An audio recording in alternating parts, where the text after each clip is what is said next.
नमस्कार दोस्तों, आप देख रहे हैं सच इंडिया और मेरा नाम जूही है। 2025 आम बजट को मैं आसान और सरल शब्दों में 11 पॉइंट्स में मैं आपको समझाने जा रही हूँ। बजट 2025 सिर्फ मिडिल क्लास ही नहीं, ये देश के आम आदमी का बजट है। 11 पॉइंट्स में समझिए यूनियन बजट 2025। इस बार के बजट में मोदी सरकार ने ज्ञान पर फोकस रखा। ज्ञान मतलब गरीब, युवा, अन्नदाता और नारी शक्ति। बजट में वित्त मंत्री ने मिडिल क्लास, किसानों, गरीबों, युवाओं, टैक्स पेयर्स और महिलाओं के लिए तमाम ऐलान किए हैं।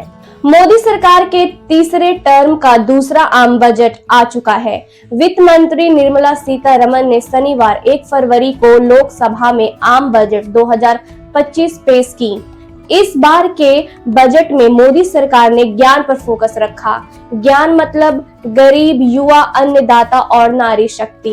बजट में वित्त मंत्री ने मिडिल क्लास, किसान, गरीबों, युवाओं, टैक्स पेयर्स और महिलाओं के लिए तमाम ऐलान किए। प्रधानमंत्री मोदी ने भी कहा है कि यह बजट सामान्य नागरिक विकसित भारत के मिशन को पूरा करने वाला है।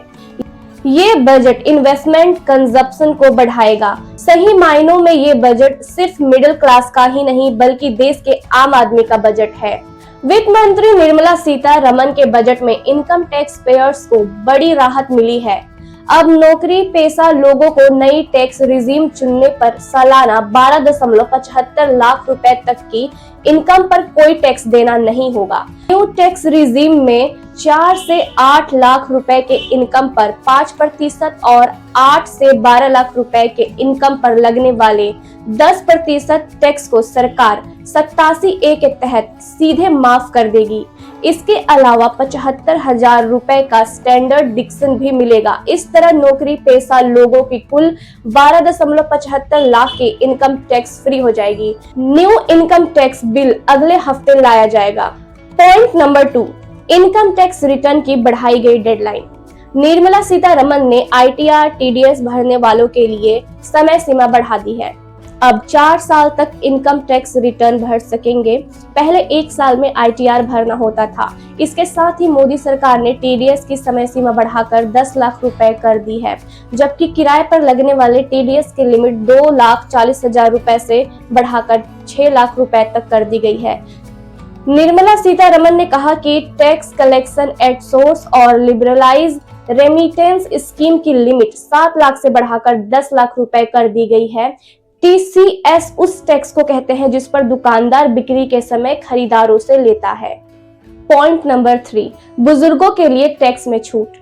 इस बार के बजट में बुजुर्गों के लिए छूट की लिमिट डबल कर दी गई है। अब सीनियर सिटीजन्स को 1 लाख रुपए तक कोई टैक्स नहीं देना होगा। पहले यह लिमिट 50,000 रुपए थी। पॉइंट नंबर 4 पर बात कर लेते हैं। महिलाओं के आर्थिक एम्पावरमेंट के लिए सरकार ने अब 2 योजनाओं का ऐलान किया है। वित्त वर्ष 2025-26 के आम बजट में महिलाओं के लिए बड़ा ऐलान किया गया है। अनुसूचित जाति और अनुसूचित जनजाति की महिलाओं के आर्थिक सशक्तिकरण के लिए 2 नई योजनाओं की घोषणा की गई है। पहली योजना के तहत अगले 5 सालों में 5 लाख SC/ST महिला उद्यमी को 5 साल की अवधि के लिए टर्म लोन मिलेगा। इस योजना के तहत अगले 5 सालों में इन उद्यमियों को 2 करोड़ रुपए तक का टर्म लोन दिया जाएगा। यह योजना स्टैंड अप इंडिया योजना के सफल अनुभवों से सीखी गई बातों को ध्यान में रखते हुए बनाई जाएगी। दूसरी योजना में बिजनेस की दुनिया में कदम रखने वाली 5 लाख SC/ST महिलाओं को अगले 5 साल में सहायता दी जाएगी। इसके अलावा मैनेजमेंट स्किल्स को बढ़ाने के लिए ऑनलाइन ट्रेनिंग भी दी जाएगी। पॉइंट नंबर 5, KYC में फंसे आम आदमी की जिंदगी होगी आसान। सरकार ने KYC प्रोसेस को आसान बनाने के लिए कुछ बदलाव करने का फैसला किया है। 2025 में सेंट्रल KYC रजिस्ट्री को रिवाइव किया जाएगा। सरकार अपडेशन के लिए एक सिस्टम भी बनाएगी। Point number 6, Amazon, Flipkart, Zomato वाले डिलीवरी बॉय की हो गई है बल्ले बल्ले। मोदी सरकार आम बजट 2025 में गिग वर्कर्स के लिए बड़ा ऐलान किया है। सरकार 1 करोड़ गिग वर्कर्स को आइडेंटिटी कार्ड देगी। उन्हें ई-श्रम पोर्टल पर रजिस्टर किया जाएगा। बजट 2025-26 पेश करते हुए सीतारमण ने कहा कि शहरी श्रमिकों के सामाजिक आर्थिक उत्थान के उद्देश्य से यह योजना लागू करेगी। मोदी सरकार के इस फैसले से असंगठित क्षेत्र के श्रमिकों अमेज़न, फ्लिपकार्ट, जोमेटो, स्विगी जैसी ई-कॉमर्स कंपनियों में पार्ट टाइम जॉब करने वाले डिलीवरी बॉय, उबर, ओला के ड्राइवरों को बड़ी राहत मिलेगी। 7 पॉइंट, किसान क्रेडिट कार्ड की लिमिट हुई 5 लाख। बजट में मोदी सरकार ने अन्नदाता यानी किसानों का खास ख्याल रखा है। किसान क्रेडिट कार्ड पर कर्ज की लिमिट 3 लाख से बढ़ाकर 5 लाख होगी। किसानों के लिए प्रधानमंत्री जन धन योजना का ऐलान किया है। राज्यों के साथ सरकार ये योजना चलाएगी। 1.7 करोड़ किसानों को मदद मिलेगा। इससे अगले 7 साल मसूर, तुअर जैसी दालों की पैदावार बढ़ाने के लिए फोकस रहेगा। बिहार में मखाना बोर्ड बनेगा। इससे छोटे किसानों और व्यापारियों को फायदा। छोटे उद्योगों को विशेष क्रेडिट कार्ड, पहले साल 10 लाख कार्ड जारी होंगे। एमएसएमई के लिए लोन गारंटी कवर 5 करोड़ से बढ़ाकर 10 करोड़, 1.5 लाख करोड़ तक का कर्ज मिलेगा। पॉइंट 8, युवाओं पर बजट में मेहरबानी। बजट में युवाओं के लिए खास ऐलान हुए हैं।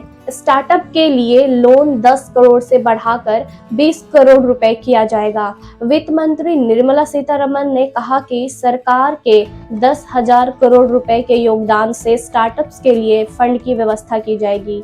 गारंटी फीस में भी कमी होगी। मेडिकल एजुकेशन में अगले 7 साल में 75,000 सीटें बढ़ाने का ऐलान और 5 आईआईटी में एडमिशन इंफ्रास्ट्रक्चर तैयार किया जाएगा।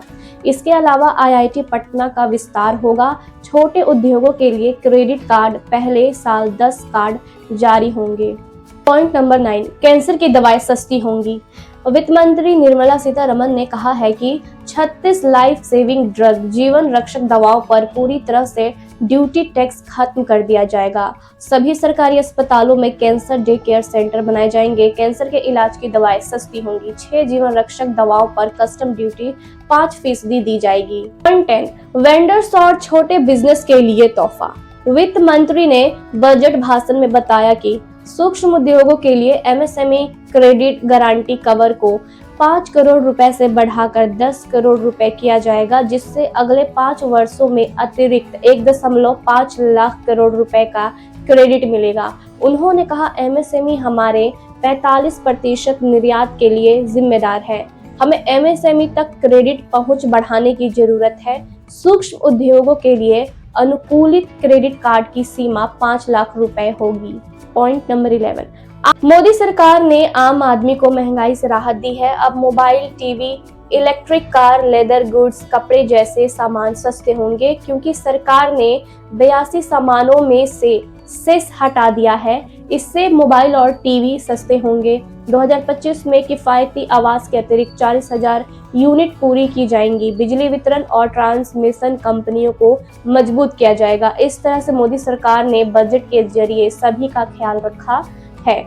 आपका क्या कहना है 2025-26 के आम बजट पर? हमें अपने कमेंट के जरिए अपना राय जरूर दें और ऐसे ही अपडेट्स के लिए हमारे चैनल को आप लाइक, शेयर और सब्सक्राइब कर लें।